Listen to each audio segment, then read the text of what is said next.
Okay, guys, we're going to try this one more time for today. Sorry, my internet is acting up. It's just one of those days. So this is Texas. I'm your host, Matthew Miller, at the voice of college football. Please hit that like button. Please subscribe down below if you haven't been with us before.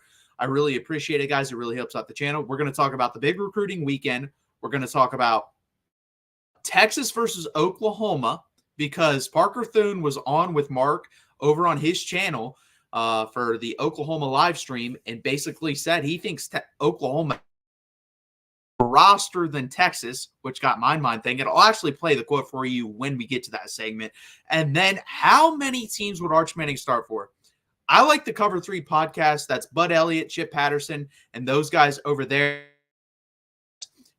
And Bud Elliott posed the question to Eric Henry, who writes for Texas for CBS, and basically said, how many teams would he start for? I believe he said 9. I stopped the video right there and said, you know what? That's a good segment. Let's see how many he would start for. For me, I didn't watch so I have that written down. We're going to go through that. But before we do, hit that like button. Please subscribe down below. Also, guys, if you're going to go shop at Amazon, use the link in the description. It saves you money. Or no, sorry. It does not save you money. It helps Mark make a little money. Takes like 10% or 10 cents off. So, sorry, I am butchering this my first time. So use that link. You buy what you usually buy. And it gives Mark a little bit of that pie. A little bit. Not a lot, but a little bit. It really helps him out. So please do that. It does not change your buyer experience at all. I've used it when I shop on Amazon, which is usually once or twice a month, honestly, guys, because I'm addicted to caffeine. So I drink these things, and I get them through Amazon. And I use that link. It helps out Mark, helps out this channel, helps out what we're trying to grow. Also, go over to the SEC channel and subscribe down below. A lot of the stuff from this show will be clipped and sent over there. So if you don't want to stay and watch the whole show, but still hit that like button and subscribe, go over to the SEC's channel, subscribe there, and you can watch the 10 to 15 minute clips of the show and other shows. There's tons of content. We interviewed John Neighbors. He's over there talking about Arkansas. And there's a video that did really well over there, guys, that I thought was very interesting. How Arkansas fans look at Texas and Oklahoma going in the SEC. Stuff like that's over there. So subscribe. How Auburn is starting to recruit better and could enter that upper echelon. That is also over there. Also, Tim and Matt Zemek do a fantastic job with the USC show. So please hit that like button on the USC channel and subscribe. 10 p.m. Eastern tonight, guys. Don't miss it. They had Matt Moscona on last time. They do a covering stuff, guys. Now let's get back to Texas. Again, live number 10. Big recruiting weekend for the Longhorns. Let's get down to it. Jamie French, five-star wide receiver, number 4 wide receiver in the upcoming class, 6'1", 185 pounds from Florida. He visited this weekend. He was interviewed and basically said he loved his visit. He would love to come back in July during the dead period, and they're going to have a pool party there. He might even come back for the SEC announcement party as well, so that could be very interesting.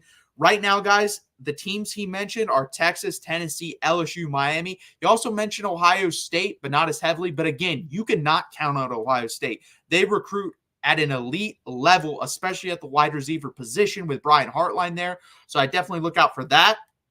In my opinion, I think it's Texas, Tennessee, and then I would put Ohio State third. I don't think he stays in state. That is from all over. If you look at Inside Texas, On Texas, all those guys that do a great job, they basically said he's not going to stay in state. So guess what that eliminates? Miami. I do not expect Jamie French to go to Miami. I think Texas is leading at this point. I think Texas is leading for DeCorian Moore and Jamie French. But this next guy we're talking about, I really want. I think he could possibly be the best wide receiver of the 3. But I don't think we're leading right now, and that's Khalil Lockett. He is also a 5-star wide receiver. Right now, guys, I think Alabama leads there. They are doing a phenomenal job recruiting. Anyone that thought Alabama was going to fall off this cliff recruiting was just wrong. First off, they didn't really have to spend that much money under Nick Saban because guess what? It's Nick Saban. I can promise in making you an NFL player. Sign me up, coach. Where do I sign up for that? Now they have Kalen DeBoer, who's a hell of a coach, and they have more money to spend because they had all that money saved up that they didn't have to spend, but now they do have to spend it. They have a lot saved up, so they can just spend it. And with Kalen DeBoer's offensive system, the money they're giving around to go play at a program like Alabama, I understand why. I think this is going to come down to Alabama and Texas. I think Texas A&M is third, but a distant third. I think Florida State is kind of in there with Texas A&M. I would love to have all three. Steve Sarkisian made a priority to sit down with this kid before he left campus. And my suspicion is he told him, hey, there is enough room for you here. We spread the ball around. We spread the wealth. You will be able to get these touches. He probably told him about when he had Jerry Jeudy, Henry Ruggs, Jalen Waldo, Devontae Smith, John Mechie on a room, and they all were able to eat. They were all able to get that NFL draft stock high and go into the NFL draft. That is my suspicion of what Sark told him. And I think that could change his mind. I think, honestly, that's the big deal. And I completely understand why, guys, because we already have a talented room. Then you could add Decorian Moore and Jamie French to that. He could be like, man, I have an NFL future. I have NFL potential. Why would I go here when I may not get the ball that much? I think Sark told him, you will get the ball. I promise you, kid. Just come here. I'll develop you. I'll get you to the NFL. We'll see what happens. But that Bama noise is loud, guys. Next up, in my opinion, the most important guy on this week and last week's visits, Michael Fasusi, and I'll tell you why I'm not the only one that thinks that. Steve Sarkisian was seen taking this kid around campus. Same thing he did with Decorian Moore last week, he did with Michael Fasusi this week. He was the one around him all the time. He was the one that was riding in the car with Michael Fasusi. You saw him get the picture with Michael Fasusi with the horns up. This is a big deal, guys. 5 of the 10 offensive tackles in the state of Texas are 5 of the 10 tackles in the nation are from the state of Texas. Texas isn't really trending with any of them except this guy. This guy has to be a Longhorn. And as I've told Mark and on the show, whenever Steve Sarkisian has wanted somebody or needed somebody, he usually gets them. I think we end up with Michael Fasusi. I do think it's Texas or Oklahoma. And on top of that, recruiting the offensive line position really well. You cannot lose this guy to Oklahoma. I think A&M is in the picture, but again, a distant third. You have to get Michael Fasusi on campus at Texas. You have to keep him at Texas. He's a 5-star kid from Texas, 6'5", 295 pounds. I think he's going to be a really good player. You have to keep him at Texas. Let's see. QWERTY, I know this is football, not baseball. David Pierce is gone. Yes, he is gone, QWERTY. I think we'll have an announcement on that probably by Friday is my guess. A.K.A. Mr. Sioux Falls. Yeah. Let's get back to big recruiting weekend. KJ Lacey already committed to Texas. Basically said this locked him in. I don't think he's going anywhere. I do think there were some current concerns with him, honestly, about Texas recruiting other guys for that spot. And he's like, you know what? This solidified me. He had a really good Elite 11 camp. I think he finished as like 6th or 7th guy there by most people's accounts. So he did a pretty good job there. And I think he's really cemented at Texas. Linebacker from California, 6'3", 230. It's Texas and Notre Dame. Notre Dame was up by a large margin, guys, a very large margin. But they were able to make up ground this week. Notre Dame leads in this recruitment, but Texas is making up ground, guys. So that is a good thing. And this is another position group that Texas really needs to attack because we're thin here at depth-wise. I think our top-end talent's very good. Will be gone after this year, and that really hurts. So Matt Faramo definitely is a really good player that Texas definitely wants and Texas definitely needs. I think right now I would say 70% Notre Dame, 30% Texas, but Texas can definitely make up that gap. I think it was like 90-10 before you got to this recruiting weekend. They did a fantastic job that gap. Next up, a guy that's already committed to Texas, Bo Barnes or Elijah Barnes, 6'1", 220 pounds, a big thumping guy that can run as well. That's what you need in the SEC. If you see those Georgia aliens at middle linebacker that can run the sideline just as well as they can get downhill and thump you, that's what Matt Faramo is, and that's why these guys are so important in the recruiting going forward for Texas. My Wi-Fi's acting up. I swear, man, if I swear I'll lose it. I will be back, guys. If this goes out, I will be here tomorrow to do this because Spectrum hates me, apparently. DJ Sanders. So Texas, well, at least the attitude among Texas fans is the defensive line recruiting isn't good enough at this point. I don't know if that's the case. Do we have any solid commitments there? No. Brandon Brown he's committed, but it's soft as baby poo commitment. Let's be honest here. There's a really good chance he ends up at LSU.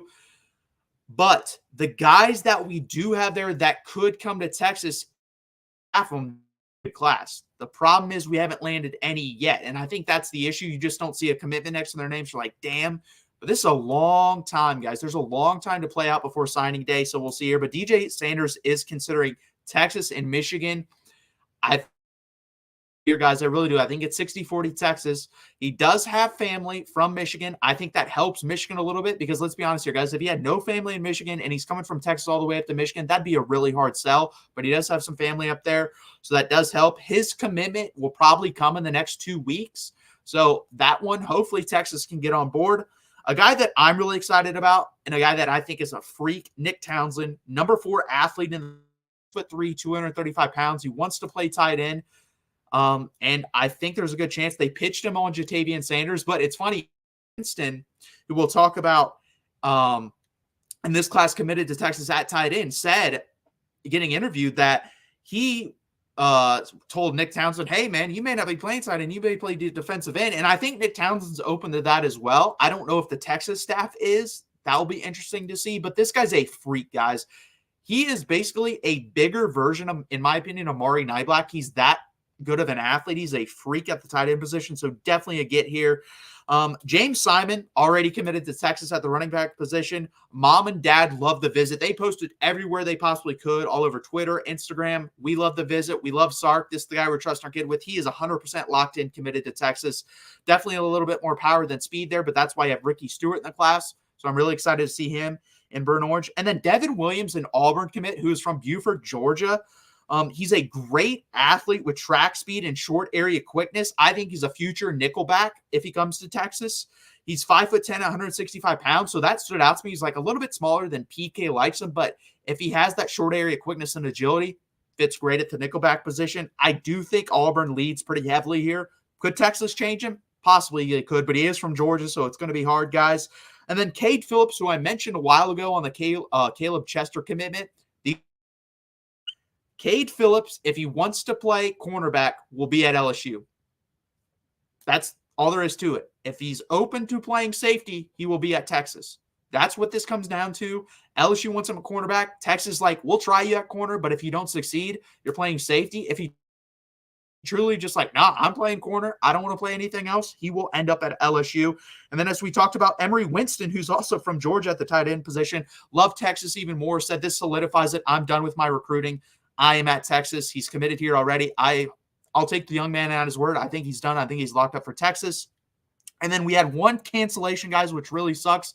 And this is what the fans are worried about, again, with the defensive line recruiting. Zion Williams probably going to end up with LSU on July 4th. Now, does that mean Texas can't get back in this game? Absolutely not. Remember, guys, Kelvin Banks was committed to Oregon. Mario Cristobal left, and Texas still committed him. Recruited him that whole time. And then they were opportunistic, jumped on it when Mario Cristobal left and said, no, young man, get yourself down here to Texas. He came down to Texas. We did the same thing with Ty Anthony Smith, flipping him from Texas A&M to Texas on National Signing Day. Anthony Hill a couple weeks before National Signing Day, Texas A&M to Texas.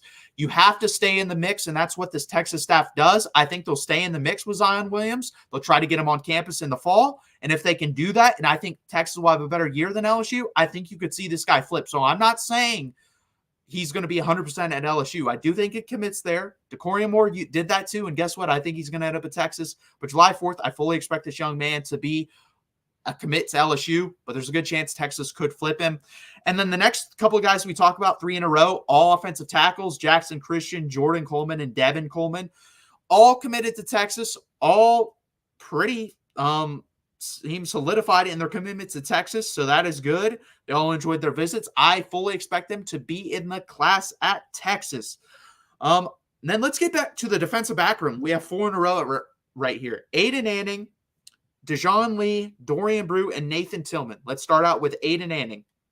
He's a 3-star guy. Texas, Miami, and Arkansas seem to be in the mix. Texas did get the last commitment here, so that really does, or last visit here, so that really does help out. I think he ends up at Texas. Usually, guys, when it's close like this and you get the final visit, you end up with this guy at a high school. Now it's kind of the opposite in the transfer portal. When you're the first team, you would usually end up with him. I think Aiden Anning ends up at Texas. He's 5'11", 165 pounds, a nice, long, lengthy cornerback. Let's take him, guys. Okay, this is a guy I would love to have. Not going to lie. I don't think it's going to happen, but I'd love to have him. Dejoun Lee, 6'4", 190 pounds. That if PK could have any body type he wanted, it's this guy right here. Unfortunately, I don't think he ends up with Texas. Bama and UGA are definitely 1 and 2 right now. I think Texas and Texas A&M are battling for third. Could Texas get back in this? Yes, but its commitment date is June 28th. That's 4 days away. I just don't see it happening. Again, stay in the game just like Zion Williams and see what happens. Maybe you can flip him down the road, but it's going to be hard to flip him from Bama or Georgia. It really is, guys. So I think he ends up there. And then Dorian Brew, Texas or Ohio State. His mom and his alumni at Ohio State, was an athlete at Ohio State. That's the draw there. Texas, he lives there. He's from there.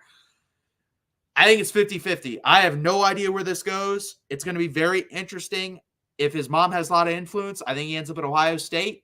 But I think it's 50-50 right now. And then Nathan Tillman, I think this guy could potentially be the next guy you see commit to Texas. He just decommitted from SMU after a midweek visit this week to Texas. So I fully expect this guy to be in the Texas class. It's a matter of it's a matter of when, not if. I think it's going to be pretty soon. I think it's going to be within the next 7 to 10 days. So keep an eye on for that, and we'll be there. By the way, he's only a 3-star, but he's underrated. 6 foot, 185 pounds, can run. He should be way higher up there as a safety, and I'm really looking forward to it when he does commit to Texas, and I will be here for you guys as well. So again, please hit that like button. Please subscribe, and let's jump into these comments. Sark, 100% QWERTY. That is the best thing about Steve Sarkisian's staff. If they get a no early on, they keep pushing, they keep pushing, they keep pushing. And if something happens, like a coach firing or a position firing or something like that, we're right there to grab it out of the hands of the team that had it. So they do a fantastic job with that. Tom Herman was basically the opposite. Get all your recruiting done early and then sit back.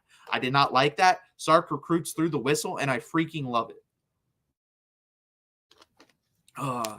Thank you, Jackson, for promoting me there. And then also Jackson, Longhorn Nation. So again, guys, please hit that like button. Please subscribe down below. This Longhorns Live 10 with your host, Matt. There's my Twitter right there if you want to follow me on X, Twitter, whatever you want to call it. And then, guys, go over to the SEC channel and subscribe there. Hit the like button on all their videos. We have a lot of great content. It's only going to get better, guys, with adding Texas and Oklahoma. So go over there and like the content and subscribe. And then, guys, go check out Tim and Matt at 10 p.m. tonight on the USC channel. They do a fantastic job, and it's only going to get better as we get closer to the season. More content, more guests, stuff of that nature. And please subscribe over there as well. And then, guys, we all use Amazon. All of us use it, whether it's to buy these energy drinks, whether it's to buy clothes, whether it's to buy a banner like this for Texas. So please use the link. It helps out Mark, puts a little bit of money in his pocket, does not change your buying experience, does not change the price of anything. So go over there and use that as well, guys. Thank you for that. Please hit that like button and subscribe right here on the notification bell too. We don't have enough people here. We're climbing up in subscribers, but I'm not gaining any more live viewers. We need more people in here. The more people we have, the more comments are in, the more I can continue the conversation. But we do have something to talk about. Again, let's talk about this. How many teams would Arch Manning start for? Arch Manning. Bud Elliott does that on Cover 3 to help out their algorithm. I'll do it here on the Voice of College Football. By the way, Bud Elliott gave us this topic because Bud was on with Eric Henry of CBS Sports. Basically said, how many teams would Arch Manning start for? Eric Henry said 9. That is a lot. That's more than half. I paused the video, did not listen, put this up as a topic, and said, I don't want to know the teams, he said, because I have my own list, and it's going to be very interesting. And I broke this down into 3 categories. Places he would start, places he wouldn't start, places he possibly would start, places he 100% would start. So we're going to go places he wouldn't start, places he 100% would, and then we can talk about places he possibly would. Because, again, possibly means I don't know. And this is how I did it. If I ask the question, for example, Texas, would he start there? Absolutely not. Obviously doesn't make sense. He's the backup here. Doesn't make any sense at all. And before we get started on this, let's go to your comments. I'm here. You're off to a good start. Haven't seen him enough. That is fair, Joe. That is 100% fair. Their chat makes their show 100%. That's why we need more people. Okay, so let's jump into this. Guys, let's start off with places he wouldn't start. Texas. Obviously, Quinn Ewers is in front of him. Not going to happen. Doesn't make any sense for me to make that argument. I got in an argument with someone in comments today because Mark ranked Quinn Ewers the best quarterback in the country. Carson Beck second. You can debate this to 100%. No, that's not my at all. Georgia, obviously, I think Carson Beck starts over Arch Manning. I do. I just think that's the case. Next up, we have Ole Miss. I think Jackson Dart is a great fit in that system. I think Lane Kiffin likes Jackson Dart in that system. He has enough experience in that system where I don't think he starts there. So that's 3 right there. Guys, that's all I have in the places he wouldn't start. That's like 100% I'm sure he wouldn't start at. Places he would start. Vanderbilt, for obvious reasons. Yes, they're going to a offense, triple option offense. I'm talking about, I think he'd start. And guys, he's a good enough athlete. He's there anyways. South Carolina over Lenora Sellers, absolutely he would start. Vandergriff, I think he starts. Mississippi State over Blake Shapen, he starts. Auburn over Thorne, he starts. I mean, Auburn fans would give their soul for Arch Manning. Arkansas over Taylon Green, he starts. So that is 1, 2, 3, 4, 5, 6 teams automatically. I'm not even thinking about he starts for. Absolutely, I'm confident in those teams, 6 teams starting. Guys, that leaves 7 teams that we're going to debate here. And I want your guys' opinions on these because it's hard. It really is. I don't know. Like I said, we're going to throw this out here for discussion, debate, and see what happens. Auburn. Yes, Joe, we are only talking SEC. That is it. About half the conference will let Arch Manning start. We're on that path. We're on that path, and we're going to see. Let's see here. So this is a good one. We can start, Timothy. Florida. Graham Mertz, 72% completion percentage, 2,900 yards, 20 touchdowns, 3 interceptions. Plus you have DJ Lagway. Now, I think Arch Manning would be the backup at Florida for sure. It's a freshman versus redshirt sophomore. I'm going to put the redshirt sophomore, who also I think is about even. That right there, he's the backup. Does Arch Manning have higher upside than Graham Mertz? Yes. But Graham Mertz has so many starts under his belt. This one's so hard for me, guys. I mean, you can, if you're forcing me to make a decision here, yes, he was a Big Ten throwaway, Joe Long, but he was great at Florida last year. People do not realize he was really good at Florida. I'm going to say he would start. So we'll put Florida in there as a start, even though I wouldn't say 100%, but I'm going to put him in the would start category. So you got me with that one. If anyone wants to throw another team out there, we can go with that, or we just go into my list of how I have them listed. And no, this next one, if I go to, it's going to be by far the most controversial. It's not even going to be close how controversial it is. Let's just do it. Alabama. Would Arch Manning start at Alabama? I like Jalen Milroe. I said after the Texas game, Alabama fans were stupid for giving up on Jalen Milroe that early. He had over 3,100 total yards, 35 touchdowns, and 35 total touchdowns. That's rushing and passing. Joe, I can't put up my list because it's on my paper. I don't have it up on here. And the system with Kalen DeBoer. That is the issue. That's honestly the thing that's doing it for me. If you were telling me last year's offense, DeBoer will integrate some of last year's offense in to help out Jalen Milroe. But this offense, I might put Arch Manning there. I might. Oh, man, I'm not going to do it. I'm going to put Jalen Milroe in. I don't think he'd start there. So I'm going to say Alabama, Arch Manning would not start there. I think it's close, though. I think it's closer than most people think it is. I'm going to put Jalen Milroe in the places he would not start. Next up, I'm going to see which one would be the hardest after this. You know what? We'll do Missouri. Missouri, Brady Cook had 3,600 total yards last year and 29 touchdowns. A lot bigger he's a better athlete than people think he is. He really is. He's a good athlete. I think 6 rushing or 7. No, he had 8 rushing touchdowns last year. He was good.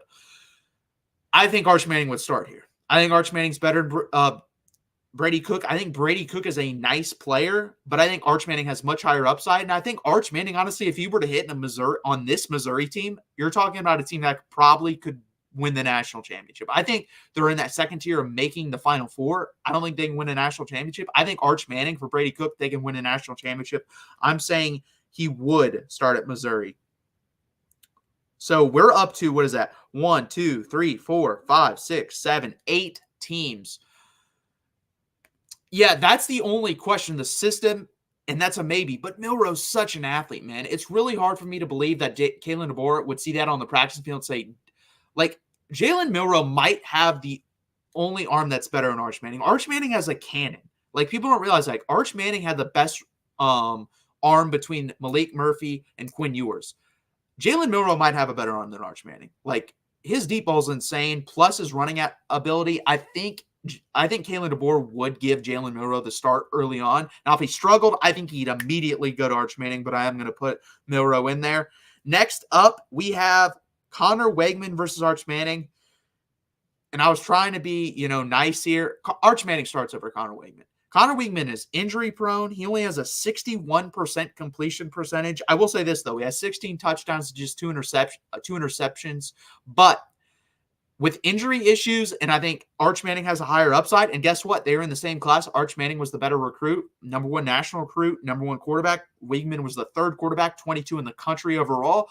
I'm going Arch Manning, so that's another team. We're already up to 9 guys, and we may get more, which will be pretty interesting. Okay, so we have 3 left: LSU, Tennessee, and Oklahoma. We're going to go Tennessee. This is like a perfect, not comparison, but perfect battle. You have Nico, who's only played in 5 games. You have Arch Manning, who's only appeared in 1 game. I think talent-wise, they're on the same tier. I think in this offense, I think Arch Manning would start over Nico. I think Arch Manning would absolutely destroy in a Josh Heupel offense. So I'm going to say Arch Manning starts at Tennessee over Nico. So we're up to 10 teams, I believe, in the SEC that Arch Manning would start for. Guys, if you want to call me an idiot, go ahead. That is perfectly fine. But we're up to 10. We're up to 10. So there's 2 more battles that I have here. It's going to be LSU and Oklahoma. And the Michigan guys jumping in, I really appreciate it. John and Moose, thank you guys for being here. We are talking this. Let me throw this up here. How many teams would Arch Manning start for? We're up to 10, guys, and we've debated 3. I had 7 set in stone. We have debated 3. Debated 3 onto this list. So it's going to be interesting how many I end up with. Let's see. Where was I at? I said LSU now. This one's hard for me. I thought Garrett Nussmeier was better in this in the games he played, honestly. So he's been there for 3 years. He's appeared in 18 games. He has a 58.9% completion percentage, 11 touchdowns, 7 interceptions. I think Arch Manning starts there. I think Arch Manning's the quarterback at LSU, honestly, after looking at those statistics and what I've seen from Garrett Nussmeier. So that is 11 teams I have Arch Manning starting for. I may be crazy. That's fine. Call me crazy. Call me delusional. And I could be. I'm not even saying I'm not. I definitely could be. And this one is going to lead into the next segment as well. So this works out perfectly. Jackson Arnold versus Arch Manning. I'm taking Arch Manning.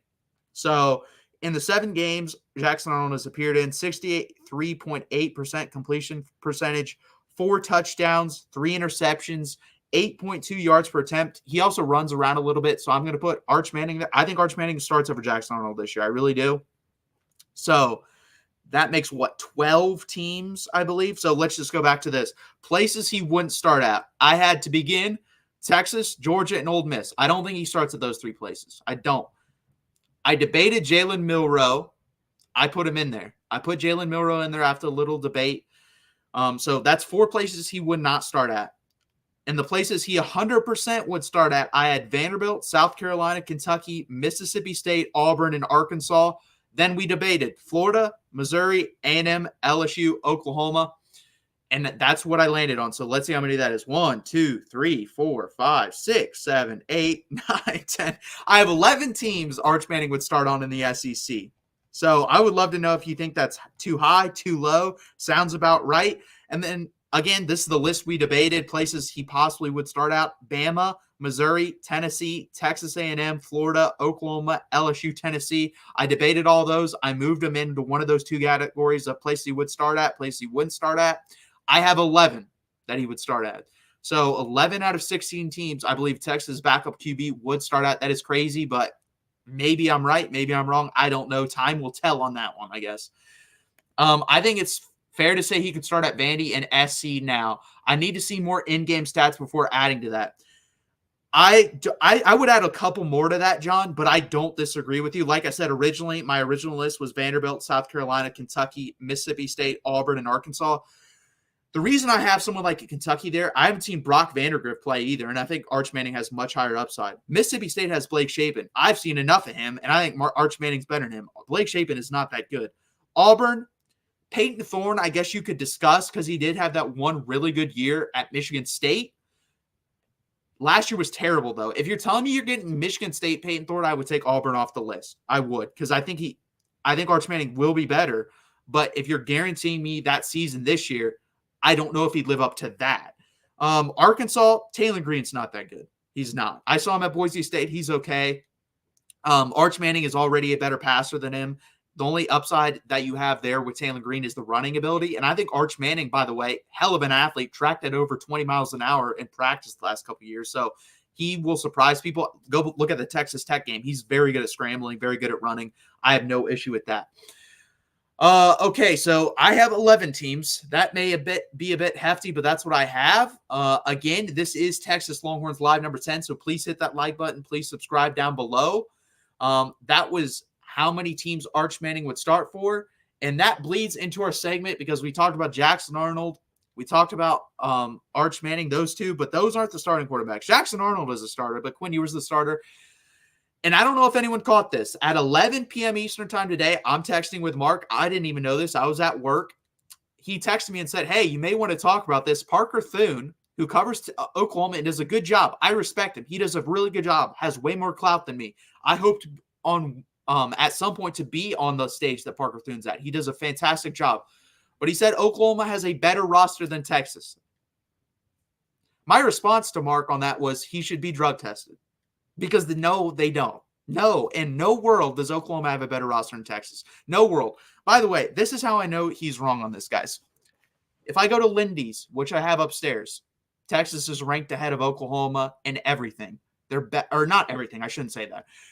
They're ranked ahead of Oklahoma. People think they're going to have a better year. If you check Phil Steele's magazine, by the way, I didn't know this. Mark told me this as well. He has Oklahoma ranked as the 7th best team in the country. Guess what? He still has Texas ahead of him. If you look at the composite at 247, team talent roster, Texas has a more talented roster. Literally anywhere you go, Texas is better. Anywhere. If you want to ask anyone, Texas has a better roster. Everyone except one guy, an Oklahoma fan. So who am I going to trust? Am I going to trust everybody, the 99% that have little to no affiliation with Texas, and say they have a better roster? I'm going to trust the one guy over here with Oklahoma that says Oklahoma has a better roster. Texas has a better roster, and we're going to break this down. We're going to talk about it. Are there certain position groups that are better at Oklahoma than I thought they were? Absolutely. There's a couple of position groups I would trade with Oklahoma. But as a roster and depth-wise, this is not close. It is not close, guys. It's not. And my issue is be realistic because you're selling your fans a load of crap is what you're doing. What's going to happen is you've built these expectations now. They're going to say, hey, we should win 9 or 10 games. No, you shouldn't. No, you shouldn't. Guess who doesn't think that as well? Las Vegas. They have the over-under set at 7.5, and they have that set a good reason. Yes, as he pointed out, Oklahoma has a better schedule than Texas. No doubt. SEC schedule's harder by 2 games. I think there's 2 games on there that are harder. What I mean by that, okay, so Texas has I'm thinking 3 to 4 hard SEC games. I think Oklahoma has 6. I think there's a 2-game difference there. So do they have a harder schedule? Yes. But it's not that much harder to where I think Texas is going to win 10 games. If Oklahoma is a better team than Texas, Oklahoma should win 9 games this year. They should win 9 games, period. You can be 1 game less with a harder schedule. You cannot be 8-4 and sell me the load of BS that you're better than us. If they go 8-4 and we go 10-2 and that's your schedule, we are better than you. You're not 2 games difference is not a schedule. If you're really like the 7th best team in the country, like Phil Steele says, you should win at least 8 games with that schedule. At least. You should be between 8 and 10 wins. And that's not, they're going to win at most 8 games. I'm telling people that right now. Oklahoma's going to have a solid first season in the SEC. I think they're a 7 or 8 win team. They're not 9 or 10 wins. They're just not. And we're going to dive deep into that in a second. Are we talking softball? Yeah, they might be talking softball. I don't know.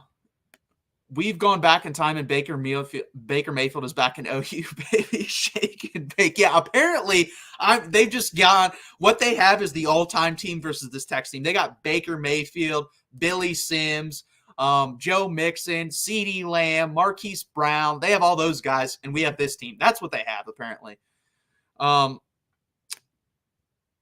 I'm glad he's at my Bucs now. I didn't even know you're a Buccaneers fan. Yeah, he was solid, and they re-signed him, which I thought was smart. It's just crazy, and we'll jump into it in a second. I want to get through your guys' comments. Arch Manning went 2-5 versus Texas Tech. I agree. Not enough sample size. That's why this is 100% a fun segment, John. Just wanted to get the opinions of other people as well, so it's going to be interesting. Ewers should be preseason Heisman watch. Is it okay? Is Oklahoma's QB in that conversation? Absolutely. I mean, is he in that conversation? Yeah, he's probably in the top. I bet I don't know Heisman odds. I know Quinn Ewers is first or second. Jackson Arnold's probably like 15th, honestly, because it's mostly quarterback. So he's probably like 15th, something like that. I could be wrong on that. He could be higher. He's probably, if I had to guess, somewhere between 8 and 15. Clearly depends on if the SE allows OU to continue to hold and tackle every play. Yeah, we can talk about that. Ewers in the conversation. Absolutely, John. I was shocked when Mark ranked Quinn the number 1 quarterback in the country. I wouldn't go that far. I think, like I said, you can debate. I guess I would. You can debate Carson Beck and Quinn Ewers. That is 100% a debate. I think those are the 2 best quarterbacks in the country. It's hard for me when I ranked quarterback rooms. I ranked Texas above Georgia only because of Arch Manning. I thought those 2 guys were even. Then when we went to backup, I went with Arch Manning over Georgia's backup. So there's a debate there 100%. If someone would say Carson Beck is the best quarterback in the country, go ahead and say that. I have no issue. Anyone else, honestly, I wouldn't debate with. I think those are the 2 best quarterbacks. But we'll run through these real quickly. I couldn't put together enough in time to go super in-depth on this. But to be fair on this, there's some I'm going to agree Oklahoma's better at. But at quarterback, like I said, 7 games for Jackson Arnold, 63.8% completion percentage, 4 touchdowns, 3 interceptions. And I was nice on this, guys. By the way, I did this. I took Quinn Ewers and did his average. I didn't take his first year or his second year, which the second year was much better. I averaged out his first year and his second year, and this is his statistics. 64.3% averaged out between the 2 years, 2,828 yards, 8.2 yards per attempt, so they're even there. Quinn's a little bit better completion percentage-wise. 18 touchdowns, 6 interceptions. So honestly, Jackson Arnold might be able to equal those touchdowns. His interceptions would be way higher, though, if he played a whole season. And this is what I'm talking about, because Quinn Ewers took a gigantic jump. So between year 1 and year 2, 11% completion percentage jump, 7 more touchdowns, and 1.4 yards more per attempt. So I was kind in averaging out year 1 and year 2. There's no debate here. Quinn Ewers is a better quarterback than Jackson Arnold. So that's 1 point for Texas right there. I'm just going to tally this up into points. SEC running back rooms. I already ranked these guys. I had Texas as the number 1 ranked SEC running back room. Even if you disagree, the lowest you could possibly go is 4. That is the lowest you could go. And it's Jaden Blue, Cedric Baxter. Jaden Blue averaged 6.1 yards per carry. Cedric Baxter 4.8 in his freshman year with 659 yards. Javonte Barnes, who returns for them, got hurt. He always gets hurt. He played in 7 games last year, only averaged 3.8 yards per carry. Gavin Sawchuk did have a good year, 6.2 yards per carry and 9 touchdowns. And then you have Taylor Tatum with the number 1 running back in the country coming in out of high school. Not enough production. We have two guys right there. Plus, fine, you have the number one running back in the high school coming out. We have Jarrett Gibson, the fourth best running back. We have Christian Clark, the 20th best running back. We have Trey Wisner, who will come in and get good carries. We go 5 deep at running back. They go at most 3. And if Javonte Barnes gets hurt again, you have 2 guys. You have 2 guys, and one of them in Gavin Sawchuk is okay. He was like their 4th string running back last year until people weren't performing or got hurt, and he had to step in. Texas wins this running back room. Even if you want to knock us down, like I said, I have us 1st in the SEC running back room, knock us down to 4th. I have Oklahoma 9th. Hell, I'll bump them up to 6th. We're still better than you. That's 2-0 Texas. Wide receiver room, this is close. If you want to debate this till the cows come home, you can do that. Texas, I have as the 3rd best running wide receiver room in the SEC. We did this last week, and go check out the video on the SEC channel. I have Oklahoma as 4th, so they're right there. I'll give us each a point. It's 3-1. 3-1. This is where it isn't close, and people need to realize this. Offensive line, we have 4 out of 5 returning offensive linemen. Anyone want to venture a guess how many offensive linemen returned for Oklahoma? I'll wait a minute. I'll jump into your comments, and I'll take some guesses too. And did you play any non-conference team like yours? True. Blue was the top running back in the nation his junior. Yes, people forget about that. Then he set out his senior year and dropped. Cedric Baxter and Jaden Blue, if Jaden Blue plays his senior year in high school, are back-to-back number 1 running backs in the country. Corey Peacock, thank you. They have 0 returning offensive linemen. 0. And all I'm going to hear is, well, we got this guy from North Texas who was an all-freshman. That was North Texas. Congratulations. Do you want a cookie? You have 0 returning. You have Jacob Sexton, who was a highly rated player coming in a couple years ago. He will start. I do like him. I think he's going to be a good player. Let's see. You have Troy Everett. He played in 9 games last year. Okay. You have Spencer Brown. This is probably your best offensive lineman. He transferred in from Michigan State. I believe he's a 5th or 6th year senior. I do like him. Then you have Garion Hatchett, who played at Washington. He started 4 games. There's a reason he only started 4 games. Basically, what you did is you took the 5th or 7th, one of the 6th or 7th best offensive linemen from these teams and brought him for you to start. Other than the guy that transferred from North Texas, Fabici Newton. He was good. We'll see if it translates to the SEC. But every one of these guys was a rotational player that couldn't start for a reason. And now they're supposed to start the whole season for Oklahoma. That ain't happening. So I just don't understand this. Texas wins that. It's 4-1. I will say, when we get to defense, which we want a second, it is much closer there.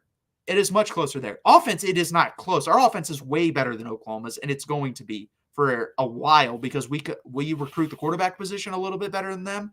And also, offensive line, right now, we're recruiting better. With this class, that could obviously change. It could definitely change.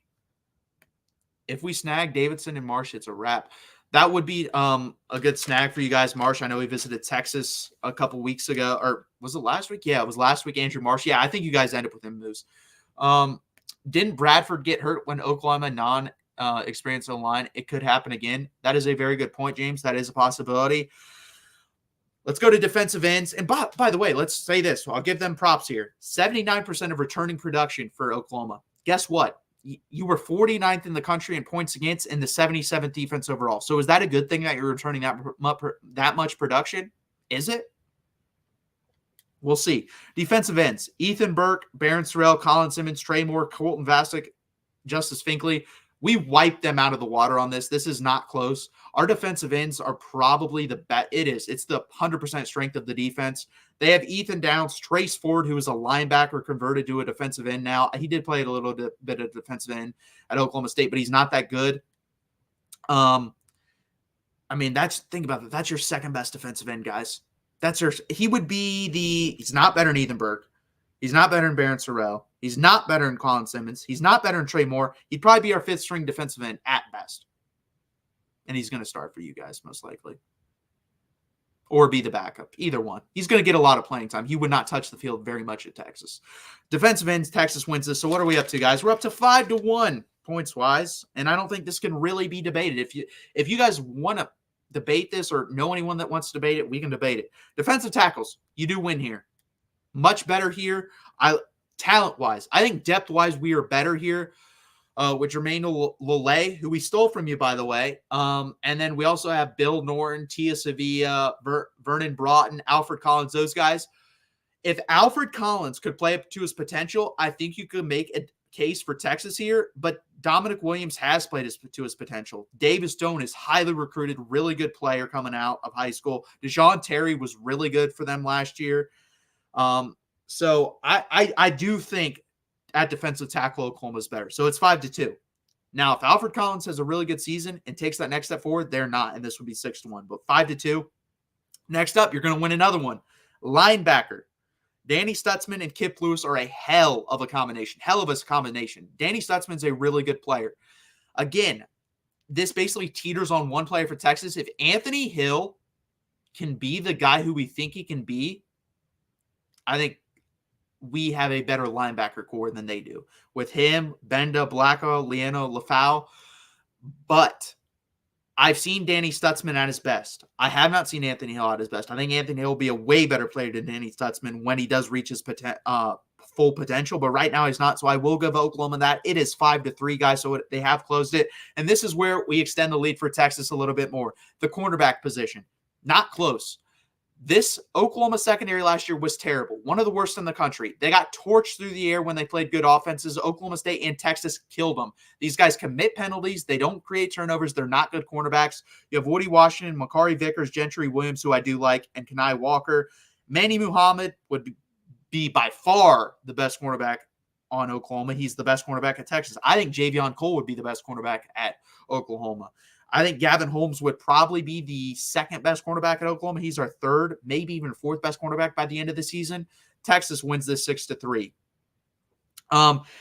Also, I didn't even throw Jahdae Barron in there at the nickelback position or Jalen Gilbo, who would definitely start at Oklahoma, but we don't need to do that. Safety is a little bit closer. I do like Billy Bowman. I do like Peyton Bowen. I think if we're going top end here, those two versus our best two, I might take Oklahoma. If we're going depth, I would take Texas. It's hard because you know what? We'll call it a draw. I've given two draws. I think this one in the wide receiver room you can completely argue either way. There's some other rooms in here you can completely argue either way, but I think those are the closest two in my opinion. So tie. So that's two ties. So with most rooms going to Texas, and a couple ties in there, I have 7 points for Texas and 4 points for Oklahoma. On top of when you go to 247, who has the better roster? Texas. When you go to Phil Steele, who does this for a living, and I think he's overrating Oklahoma at 7th, but I think he has Texas at 2 or 3, maybe even 4. Guess what? Still better than Oklahoma. Lindy's has Texas better. Athlon has Texas better. Everyone and their mother has Texas better. But, debate with a wall, I guess. Oklahoma apparently is better. Bowman is a player. 100%. Oklahoma has good players. There's no debate about that. Oklahoma, I think, will probably be the 12th to 18th best team in the country. They are not the 7th best team in the country like Phil still thinks. They are not better than Texas. They will not be better than Texas. They weren't better than Texas last year. Did they beat Texas? Absolutely they did. But that's a one-game sample size. Over the season, Texas was a better football team. Special teams, I didn't rank that. I think it's about even, honestly. I think kicker-wise it's even. Texas does have a freshman punter. I have no idea who punts the ball for Oklahoma. If you want to give them that, fine. But it's still 7-5. That would still make Texas the winner. So I have Texas winning. I hope Texas beats the crap out of Oklahoma this year now because of all the stuff he said, honestly. We'll see if it happens. By the way, here's this. To say I'm not objective, because I'm sure when this is clipped and put on here, it's going to get a lot of views. Oklahoma is a better football team than Texas all the time. They are. They're a better program. They're probably the second or third best program in the history of college football. They are not better than Texas this year. They don't have more talent. They aren't better on offensive line in the trenches where it matters. They aren't better at the quarterback position, the most important position in sports. The only debate you have is the interior of the defensive line. The defensive ends is not close. Texas is way better at defensive end. Colton Vasek, who would be our 5th guy most likely, maybe 4th if he has a really good year, would start for you. We are better than Oklahoma this year, and we will be better than Oklahoma. And in October, I hope we beat the crap out of them. But that is what we have for you guys tonight. I really appreciate it. This was the 10th edition of the Longhorns Live. We changed its name like 3 or 4 times. I've really been here for probably about 50 weeks now. So please hit that like button. Please subscribe down below. And again, guys, go check out the USC show tonight, 10 p.m. Eastern time. I really appreciate that. Go over to the SEC channel. A lot of this will be clipped and sent over there, especially that Texas versus Oklahoma thing. That is going to pop off. I know it is. I'm going to get hate. I'm not going to read the comments on that because I know what's going to be in there. Even though I read the comments on a lot of stuff, I would just get in a big argument there. I'll let the season dictate that argument. That'll be the ultimate trump card for that argument. But go over there and subscribe to that channel as well. Hit the like button. We're trying to get that up to 1,000 subscribers. And then use the Amazon link. Doesn't change your experience. Doesn't change what you're going to buy. Doesn't change the money going into it. All it does is give Mark a little piece of that pie. So please use the Amazon link in the description when you go to Amazon and buy your Red Bull necessities or your clothes or your cool sports banners or whatever you need. Use that link in the description, guys. I really appreciate you guys being here. Again, please hit that like button. Please hit that subscribe button. And because comments were made today, it's 8:09 and Oklahoma still sucks. Hook 'em.